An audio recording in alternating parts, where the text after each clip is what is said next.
Aí galera, bem-vindos a mais um Curta Matemática, nossa 17ª aula, falando hoje sobre funções, nossa 4ª aula sobre funções, acredito que seja a penúltima, mas daqui às 2 aulas, vamos entrar em função afim, mas vamos aí falar o que nós temos para dizer hoje sobre funções, que agora, nós na última aula falamos sobre o plano cartesiano, e agora usando o plano cartesiano nós podemos construir o gráfico das funções.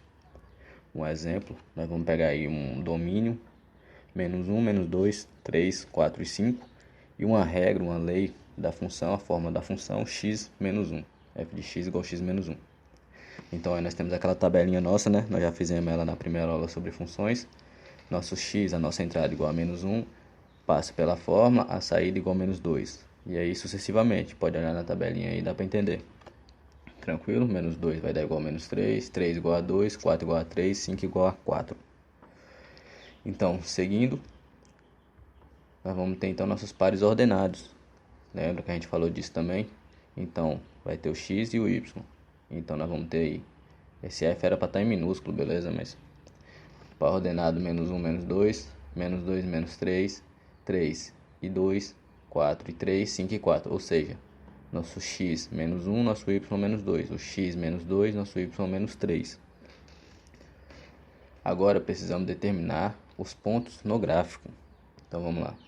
Então aí nós vamos ter esse gráficozinho aí, Gráfico, ficou estranho falar assim, mas nós vamos ter esse gráfico aí. Então veja que nós vamos falar uma coisa interessante sobre a maneira como esse gráfico está, que é realmente talvez seja importante. Mas então aqui o menos 1, menos 2, menos 3, quando x é 3, 2, quando x é 4, y é 3, e quando x é 5, y é 4. Ou seja, você coloca na fórmula, a fórmula lá nossa era x menos 1, então fica meio óbvio, 5 menos 1, 4, 4 menos 1, 3, 3 menos 1, 2. Beleza? Tenho um medo de usar essa setinha, porque muitas vezes o áudio tá dando problema, então não sei se ela vai no momento certo que eu coloco. Mas vamos seguir. Com isso, podemos analisar a função também pelo gráfico. Então, a gente pode fazer o desenho do gráfico, aquele desenho da função lá, igual nós fizemos pontual. Que aquele lá o que a gente vai ser o gráfico que ele... Não, vou deixar, nós vamos falar disso agora. Agora perceba o seguinte, como nosso conjunto domínio era menos 1, menos 2, 3, 4 e 5, a função é delimitada apenas pelos pontos que construímos. No entanto, se a função fosse, por exemplo, o domínio igual a R, era disso que eu ia falar. Então, o f de x igual a x menos 1. A nossa regra vai ser x menos 1. Nosso domínio agora mudou, que é R. O que isso muda no desenho da função, no gráfico da função? Teríamos isso, ó. Vou deixar 3 segundos para vocês verem se vocês entendem a diferença. Não, já passou os 3 segundos, vocês dão pausa. Aqui, ó. Antes era pontual. Agora, como é R, como o nosso conjunto é o conjunto R, que ele é infinito, então aqui, ó, entre o menos 1 e o menos 2 também tem pontos. Na verdade, infinitos pontos. Ok? Por quê? Porque o R, lá quando nós trabalhamos sobre conjuntos, a reta real, nós dizemos: entre dois números inteiros existem infinitos números, racionais e irracionais. Então aqui, ó, a nossa função ela vai ser uma reta. E outra coisa também, como é o reais, ela não tem uma delimitação, não é um intervalo, é o conjunto. Então ele continua aqui para o infinito e continua aqui para o infinito também. Então é uma coisa importante a se lembrar, porque nós vamos ver, ó, o intervalo domínio igual a menos 1, menos 2, 3, 4 e 5 é diferente de você dizer x pertence aos reais, tal que x é maior que menos 1 e menor que 5. É diferente, porque o intervalo nos reais, entre o intervalo existem infinitos números. E se você coloca só aquele domínio que nós colocamos no primeiro exemplo, vão ser só os números mesmo. Então aqui não vai ter nada, vai ser só o ponto. Tranquilo? Mais pra frente vai ter mais exemplos, nós vamos entender melhor. Então ele se estenderia nos dois sentidos ao infinito, pois teríamos infinito x e por isso infinitos y, inclusive também entre um número e outro. Fazendo a análise gráfica do nosso exemplo, temos o seguinte: nossa função é crescente, pois quando x aumenta, o y também aumenta. Então isso é mais fácil de entender, Tipo, quando você coloca, isso dá para você testar rapidinho, você coloca 1. Aí, por exemplo, o seu resultado, aqui nós estamos usando o segundo exemplo, viu, que é da linha, dá para ver, né, que não é pontinho. Então, nós temos, por exemplo, aqui, vamos usar um que está no ponto 3. Quando é 3, o resultado é 2. Só que quando o x é 4, o resultado é 3. Ou seja, quando você vai aumentando o x, vai aumentando o y. Quando o x é menos 1, o y menos 2. Quando é menos 2, o x é menos 3. Quando é menos 1, é menos 2. Ou seja, está aumentando, né?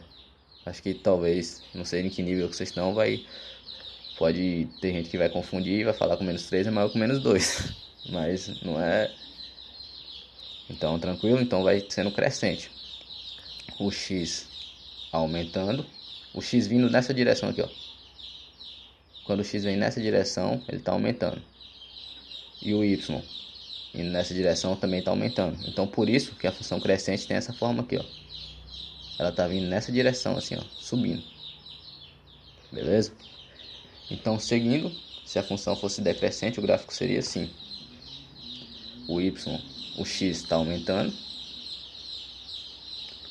e o y está diminuindo. Tranquilo? Deu para perceber? Então, se não der, vocês colocam no comentário aí, fala o que está difícil, o que está fácil, se eu estou explicando bem ou não. Então, quando o x aumenta, o y diminui. Então, essa é a função decrescente. Podemos dizer também que a raiz da função é 1. O que é a raiz da função, galera? A raiz da função, ela é o ponto em que o gráfico da função intercepta no eixo x. Então, nós temos aqui o eixo x. A raiz da função vai ser 1 aqui, porque é nesse ponto que ela intercepta. Isso aqui é na análise gráfica. Você também pode fazer todas as análises que nós vamos fazer aqui, dá para você fazer ela algebricamente, mas agora nós estamos explicando a análise gráfica. Então, beleza? Então, essa é a raiz da função. Para quem quiser saber o que é quando atravessa aqui no eixo y, é o coeficiente linear. E nós vamos explicar isso mais para frente também quando chegar na função afim.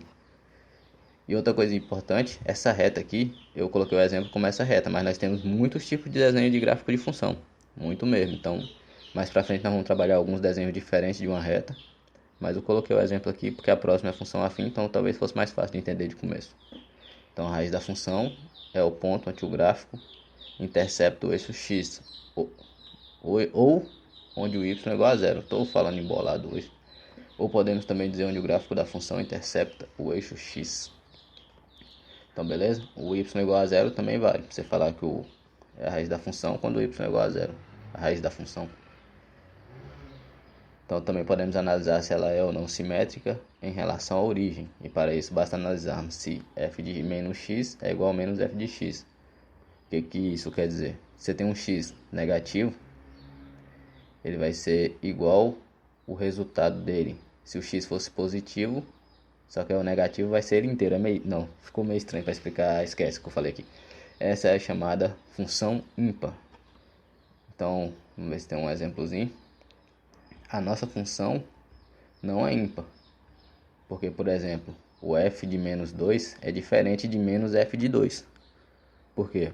O f de menos 2 vai ser menos 3. Só que quem é o f de 2? Ele ia ser, no caso, usando nossa função, ia ser 1, né? Lembra lá da fórmula x menos 1?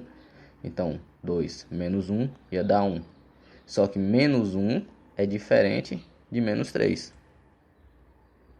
Acho que deu para entender agora. Então, tipo, você pega o resultado. Nessa questão aqui, você vai pegar o resultado e usar o oposto dele para ver se é igual ao se o x fosse negativo. Entende? Então, nós vamos vou fazer um exemplo depois, não fazendo na mão lá, porque eu acho que isso aqui talvez vai ser difícil de colocar na cabeça. Mas pega esse exemplo e pensa nele um pouco que talvez você entenda. O x é 2, então o f é igual a 1. O f de 2 é igual a 1. Então, menos f de 2 é igual a menos 1. Só que o f de menos 2 é igual a menos 3. E é diferente de menos 1. E por isso ela não é simétrica em relação à origem. Tranquilo?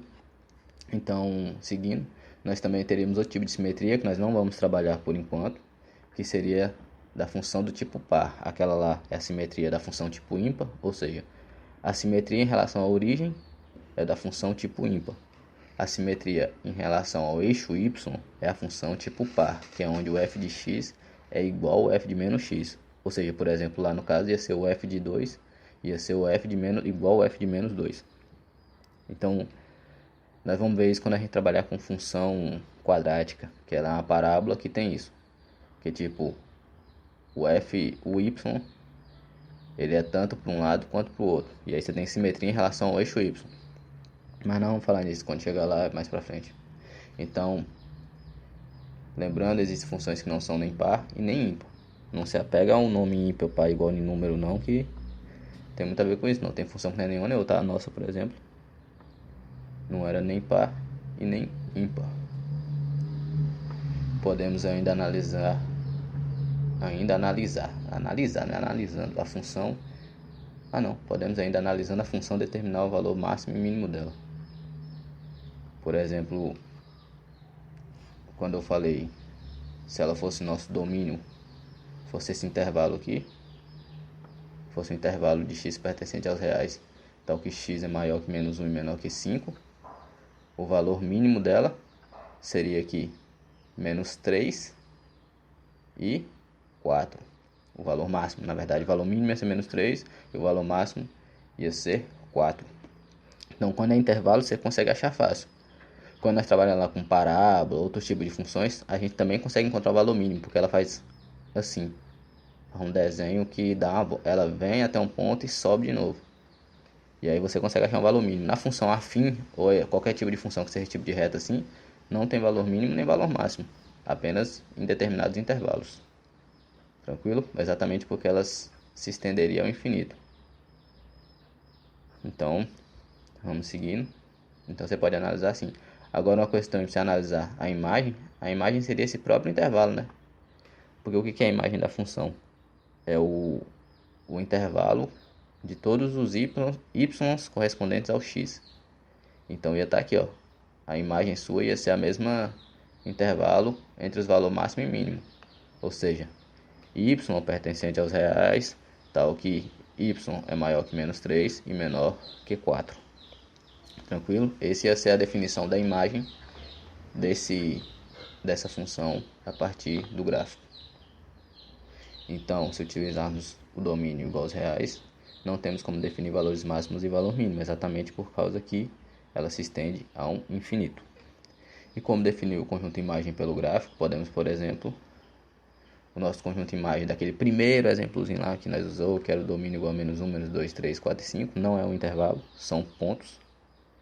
Então ia ser a imagem menos 3, menos 2, 3, 4 e 5, ia ser os próprios pontos. Então era só você olhar aonde que tem pontinho. Quando é daquele jeito lá, aí você ia falar o conjunto de imagem. Se fosse o intervalo, aí você ia falar do jeito que eu acabei de falar no slide anterior. E se fosse dos reais, nosso conjunto de imagem ia ser os próprios reais. Porque como a gente viu lá também, aquela reta ia se estender. Então ela ia pegar sempre o conjunto y como um todo. Tranquilo? Então, vamos aqui, podemos analisar a partir da análise gráfica, analisar também o sinal da função. Será que eu comi algum bicho? Tô gaguejando. Vamos lá. Podemos analisar o sinal da função. O que é analisar o sinal da função? É dizer em qual parte da função que os valores de y são positivos e qual parte da função que os valores de y são negativos. Ou seja, no nosso caso aqui, o negativo é essa parte amarela e o positivo é essa parte vermelha. Ou seja, a partir do 1, nosso y é positivo. Então, a função é positiva a partir do 1. Então, a função é positiva. Com x maior ou igual a 1, a função é positiva. Com x menor ou igual a 1, a função é negativa. Isso é analisar o sinal da função. Porque o y é negativo nesse para cá e o y é positivo para cá. Tranquilo? Se não tiver, só parar um tempo e pensar que dá para entender. A partir daqui, ó, a partir do 1, a função vai estar sempre para cima, acima do eixo x. Só que antes, a função está sempre abaixo do eixo x. Tranquilo, galera? Então, seguindo, é isso que é analisar o sinal da função.